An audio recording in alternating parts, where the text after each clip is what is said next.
बिस्मिल्लाहिर्रहमानिर्रहीम। अस्सलाम वालेकुम। Welcome back to my channel fashion tips. Viewers, fashion tips में मैं आज आपके लिए बड़ा ही ज़बरदस्त एक मास्क बनाने जा रही हूँ। ये बहुत ही अच्छा मास्क है। इसको लगाने से आपके स्किन के ऊपर अगर 2 टोन है तो वो 1 टोन में हो जाएगी। आपकी स्किन ब्राइट होगी, आपकी स्किन क्रिस्टल क्लियर हो जाएगी और बिल्कुल साफ हो जाएगी। दाग धब्बे भी दूर हो जाएंगे और साथ साथ आपकी स्किन को फेयर लुक भी देगा। बहुत ही अच्छा मास्क है। आप इसको घर में जरूर बनाइएगा और इसको ट्राई कीजिएगा। आप सिर्फ एक दफा भी लगा लें तो आपको इसके बड़े अच्छे रिजल्ट मिल जाएंगे। लेकिन अगर आप चाहते हैं कि इसके ज्यादा अच्छे रिजल्ट मिले तो इस वीक में 3 से 2 टाइम इसको यूज करें और फिर इसके बड़े ही जबरदस्त रिजल्ट जो है पाइएगा। तो उसके लिए मुझे सबसे पहले जो चीज चाहिए उसमें है आलू। आपने एक मीडियम साइज का आलू ले लेना है। क्वांटिटी आप अपनी मर्जी से कम या ज्यादा कर सकते हैं, क्योंकि अगर आपने इसको पाँव के लिए या हाथों के लिए यूज करना है तो आप इससे बड़ा भी आलू ले सकते हैं। लेकिन अगर आपने सिर्फ फेस के लिए यूज करना है तो आप छोटा मीडियम साइज का एक आलू ले लें और उस आलू को छिलके समेत आपने कट करके एक ब्लेंडर में डाल लेना है।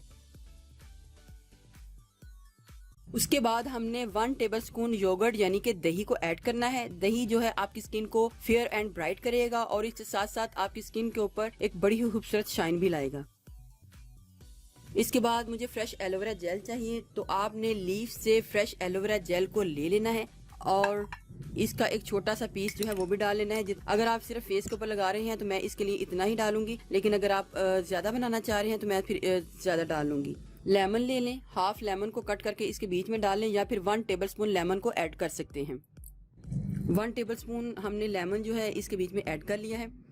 आप लेमन की मिकदार को भी कम या ज्यादा रख सकते हैं अपनी स्किन के हिसाब से। उसके बाद मैंने व्यूअर्स कॉर्नफ्लोर लेना है। ये वही कॉर्नफ्लोर है जो कि हम सूप में डालते हैं। तो आपने 2 टेबलस्पून कॉर्नफ्लोर को ले लेना है। इसकी क्वांटिटी कम या ज्यादा भी आप अपनी मर्जी के हिसाब से कर सकते हैं। ड्राई मिल्क पाउडर डालना है। ड्राई मिल्क पाउडर आप किसी भी कंपनी का डाल सकते हैं। इधर मैं नेस्ले बुनियाद का ड्राई मिल्क पाउडर डाल रही हूँ। 1 टीस्पून भर के आपने ड्राई मिल्क पाउडर को इसके बीच में डाल लेना है। उसके बाद व्यूअर्स, ये बेकिंग सोडा है, लेकिन अगर आप इस मटेरियल को अपने हाथों और पाँव के लिए यूज कर रहे हैं तो आपने इसके बीच में बेकिंग सोडा को डालना है। लेकिन अगर आप इसको सिर्फ फेस के लिए यूज कर रहे हैं तो फिर आपने इसमें बेकिंग सोडा नहीं डालना। तो आप अगर हाथों के लिए यूज कर रहे हैं तो टीस्पून का चौथा हिस्सा आप इसके बीच में बेकिंग सोडा को डाल सकते हैं। लेकिन इधर चूंकि मैं अपने फेस के ऊपर इसको अप्लाई करूंगी तो मैंने बेकिंग सोडा को नहीं डालना। इस सारे मटेरियल को ब्लेंड कर लूंगी। अगर तो ये मटेरियल थिक होता है तो फिर मैं इसके बीच में रोज वाटर को भी डाल सकती हूँ अगर मुझे जरूरत पड़ी तो। लेकिन अगर इसी के बीच में मिक्स हो जाता है तो मैं फिर इसी मिक्स कर लूंगी, क्योंकि आलू भी अपना पानी काफी ज्यादा छोड़ता है।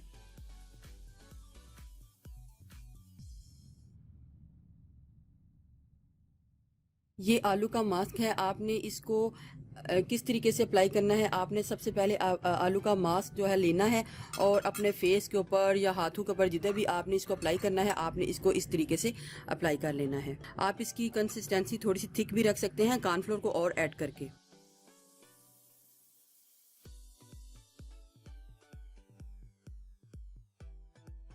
इसको मैं 5 से 10 मिनट के लिए ऐसे ही छोड़ती हूँ और फिर मैं आपको बताती हूँ कि हमने नेक्स्ट में क्या करना है। इधर 15 से 20 मिनट गुजर चुके हैं और मेरा हाथ जो है वो ड्राई होना शुरू हो चुका है। लेकिन 15 से 20 मिनट गुजरने के बाद आपने इसको धो लेना है। आप इसको हल्के हल्के हाथों से मसाज भी कर सकते हैं और अगर आपने मसाज नहीं करना तो आप इसको वॉश भी कर सकते हैं।